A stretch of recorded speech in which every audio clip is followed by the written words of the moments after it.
Hello students, myself Amar Gupta. Welcome to my YouTube channel admission expert. आज के video में मैं आपको बताने वाला हूं एक मेडिकल कॉलेज के बारे में, कैसे किसी मेडिकल कॉलेज का सिलेक्शन करते हैं, एक अच्छे मेडिकल कॉलेज की स्पेशलाइजेशन क्या होती है।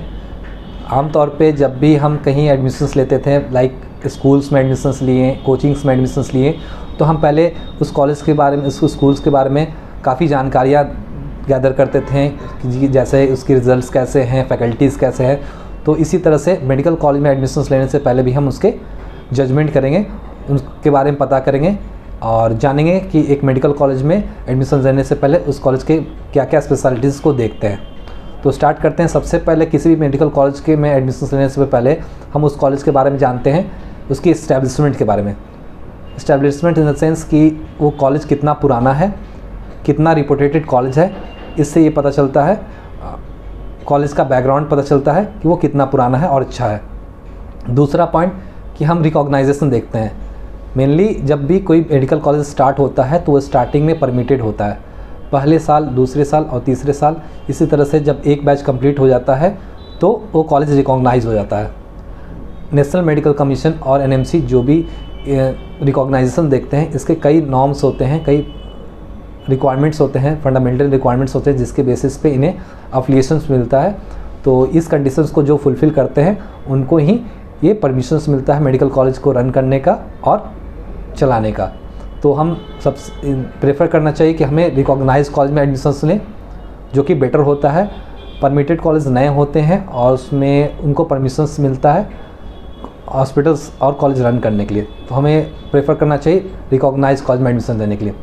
थर्ड पॉइंट, जिस मेडिकल कॉलेज में हम एडमिशन ले रहे हैं उसके हॉस्पिटल्स के बारे में जानते हैं, उसके ओपीडी और आईपीडी के बारे में जजमेंट करते हैं कि उसके डिपार्टमेंट्स कितने ज़्यादा डेवलप्ड हैं, ओपीडी में कितने पेशेंट का फ्लो है और कितने इन आईपीडी में कितने बेड्स की फैसिलिटीज़ है, लाइक आईसीयू की कितनी बेड्स हैं, जनरल वार्ड में कितने बेड्स है, ओवरऑल बेड्स की कितनी फैसिलिटी आईपीडी में है और ओपीडी में पेशेंट का फ्लो कितना है।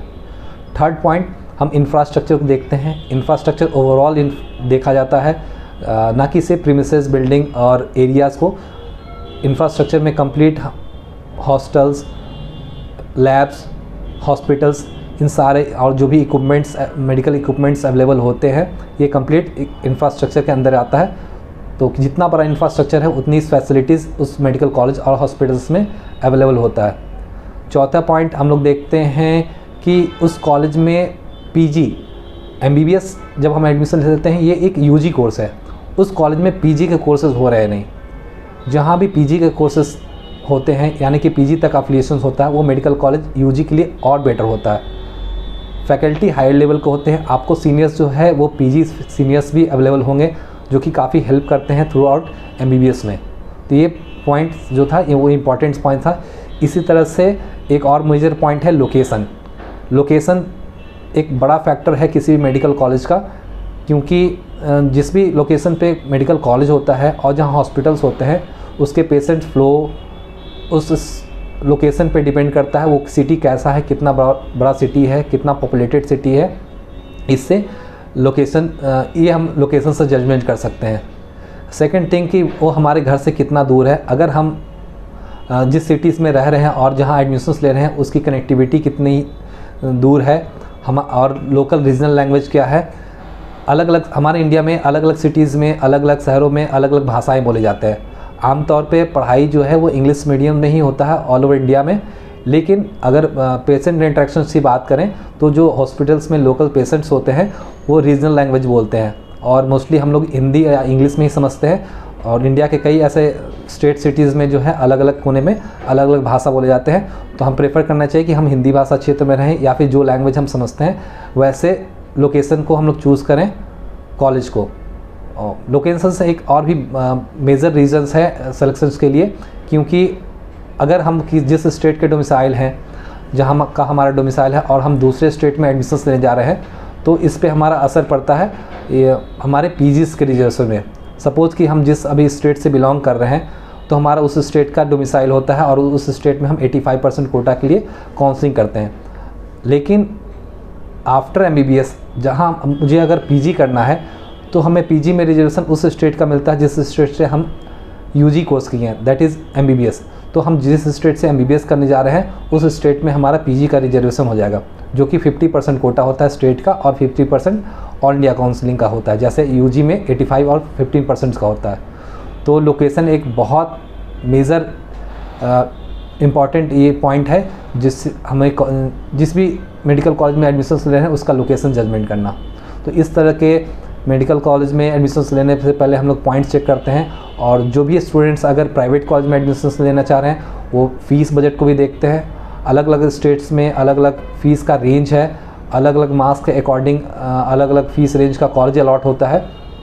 तो स्टूडेंट्स को अपने मार्क्स का बेस्ट आउटपुट के लिए अपने मार्क्स पे सबसे मिनिमम फ़ीस का और बेस्ट कॉलेज कैसे पहुँचे, इसके लिए ये मेजर्स पॉइंट्स को जो है वो चेकआउट करें और इसके बेसिस पे ही आप अपने कॉलेज का सिलेक्शन करें। ये आपको आपके काउंसलिंग चॉइस फिलिंग में काफ़ी हेल्प करेगा, और आपको कंप्लीट MBBS जब होने में ये आपको इसका कई सारा एडवांटेज मिलेगा, जो कि आमतौर पे स्टूडेंट्स जो पहली बार काउंसलिंग करते हैं तो उसको आइडियाज़ नहीं होता है कि एक मेडिकल कॉलेज में क्या क्या देखें, और अपने मार्क्स का वो बेस्ट आउटपुट नहीं निकाल पाते हैं। तो ये सब पॉइंट्स को आप देखते हुए अपने कॉलेज का चॉइसेस करें। अलग अलग स्टेट्स में जो है वो अलग अलग तरह के सर्विस बॉन्ड और डिसकंटिन्यूटी बॉन्ड भी होते हैं, जो कि एडमिशन्स लेने से पहले बहुत सोच समझ के लेना चाहिए। इंडिया में कई ऐसे स्टेट हैं जिसके डिसकंटिन्यूटी बॉन्ड और सर्विस बॉन्ड जो है वो काफ़ी स्ट्रिक्ट और हार्ड है। तो ये एडमिशन्स लेने से पहले आप ध्यान दें और ऐसे कॉलेज का सिलेक्शन जो है वो देख समझ करके ही लें। तो इस तरह के पॉइंट्स के लिए आप अगर कोई भी आप हमसे हेल्प चाहते हैं तो हमसे डायरेक्टली कांटेक्ट कर सकते हैं और हमसे हेल्प ले सकते हैं। नेक्स्ट वीडियो में आपको नीट से रिलेटेड और भी कई सारे ऐसे पॉइंट्स बताऊंगा जो आपको काफ़ी हेल्पफुल आएंगे। ठीक है, thanks for watching admission expert YouTube channel.